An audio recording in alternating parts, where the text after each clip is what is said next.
Bom dia, amigo. Estamos juntos aqui mais uma vez.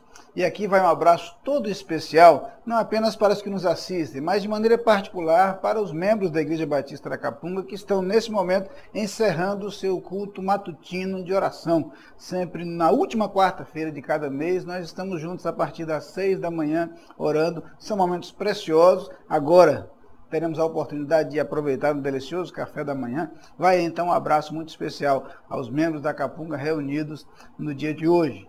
Quero agora me dirigir a todos os que nos assistem para dizer que o convite que lhe fazemos nesse instante é, primeiro, para que nos momentos que se seguem agora, meditarmos na palavra de Deus e vermos o que ela tem a nos ensinar. A segunda parte do convite é para hoje à noite. Estaremos juntos a partir das 7 horas da noite. E de maneira especial, hoje em nossa igreja, nós teremos uma programação voltada para a gratidão, aí dentro do clima do Dia Nacional de Ação de Graças, celebrado amanhã, na quarta, quinta-feira do mês de novembro. Nós estaremos juntos hoje à noite em nossa igreja com uma programação muito bonita. Inclusive, na ocasião, estaremos inaugurando a ornamentação de Natal da praça em frente à igreja, Praça do Parque Amorim, onde está o busto do pastor Monguba Sobrinho. E você é nosso convidado para essa programação especial na noite de hoje, a partir das 7 horas. Mas vamos agora à meditação na palavra de Deus, não sem antes transmitir aquele abraço para os que completam mais um ano de vida. Que Deus os abençoe de forma especial no dia de hoje. Recebam aí nosso grande abraço. Vamos ao livro dos Provérbios, e hoje quero chamar a sua atenção para o que está no capítulo 25, versículo 28, último versículo desse capítulo, onde lemos o seguinte: Como uma cidade destruída e sem muros, assim é o homem que não pode se conter.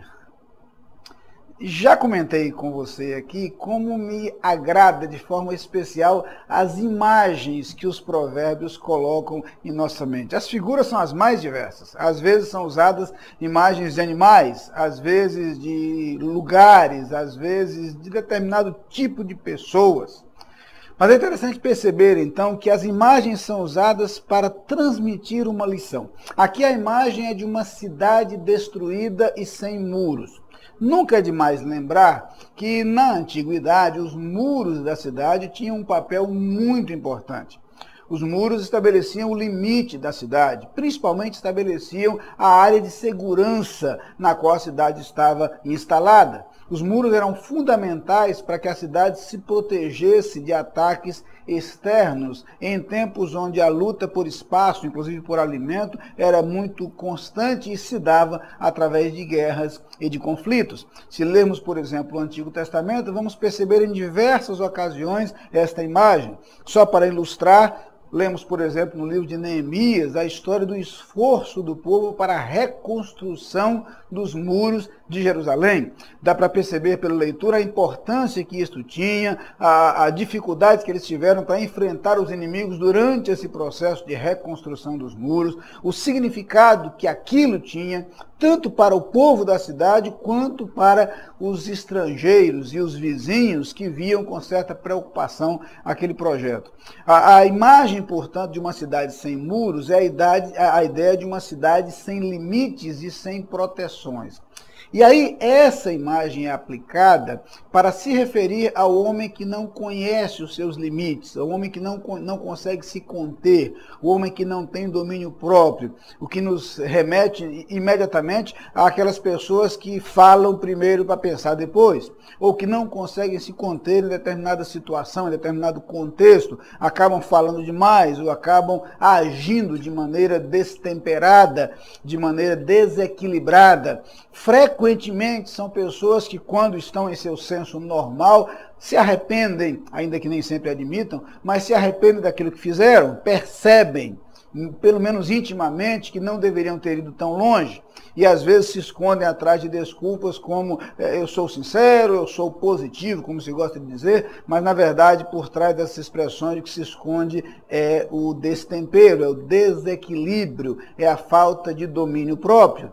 E o texto usa então a imagem da cidade destruída e sem muros para falar das pessoas que perdem esse controle. E há algumas razões para isso. Uma delas é justamente a ideia da ausência de limites. A pessoa que não consegue se controlar frequentemente extrapola seus limites, frequentemente atinge os outros, frequentemente fere outras pessoas, frequentemente usurpa direitos alheios, ocupa espaços que não são seus. Essa ideia da ausência de limites é uma ideia interessante porque todos nós sabemos que no conceito de relacionamento social, não podemos perder de vista que a noção de limites é fundamental ao equilíbrio dos relacionamentos. Quando essa noção de limites inexiste, os relacionamentos estão ameaçados. Mas a outra ideia presente, ao par da ideia de ausência de limites, é a ideia de desproteção. O texto quer dizer, de fato, que aquele que não consegue se conter, aquele que não consegue se controlar, é muito mais vulnerável, é muito mais frágil. E aqui é interessante porque, normalmente, nosso conceito é diferente. Na nossa mente há aquela ideia de que aquele que se expande e que se expõe com mais facilidade é visto como mais corajoso e está mais protegido. Não é isso que o texto está dizendo. O texto está dizendo justamente que aquele que excede os seus limites, aquele que não consegue se conter, é, na verdade, muito mais vulnerável e muito mais frágil. Você certamente já ouviu aquela velha expressão do senso comum: quem fala o que quer, ouve o que não quer. Quando nós nos excedemos, quando perdemos o nosso controle, nós nos tornamos vulneráveis, sujeitos não apenas à crítica, à acusação, mas também aos prejuízos decorrentes de nosso desequilíbrio, de nosso destempero, nossa falta de senso.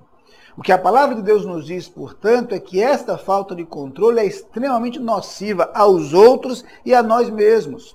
Não apenas os relacionamentos são ameaçados, mas nós passamos a estar fragilizados quando nós perdemos o nosso controle.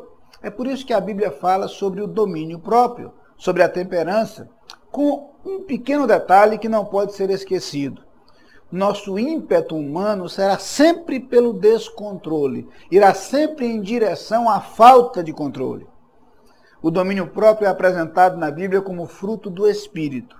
Quando o Espírito de Deus age em nós, aí encontramos o equilíbrio necessário, inclusive nas circunstâncias mais difíceis. Vamos buscar em Deus isso de que necessitamos para os nossos relacionamentos. Vamos orar. Pai querido, reconhecemos que muitas vezes por nós mesmos perdemos o controle, tendemos a nos exceder em nossas atitudes.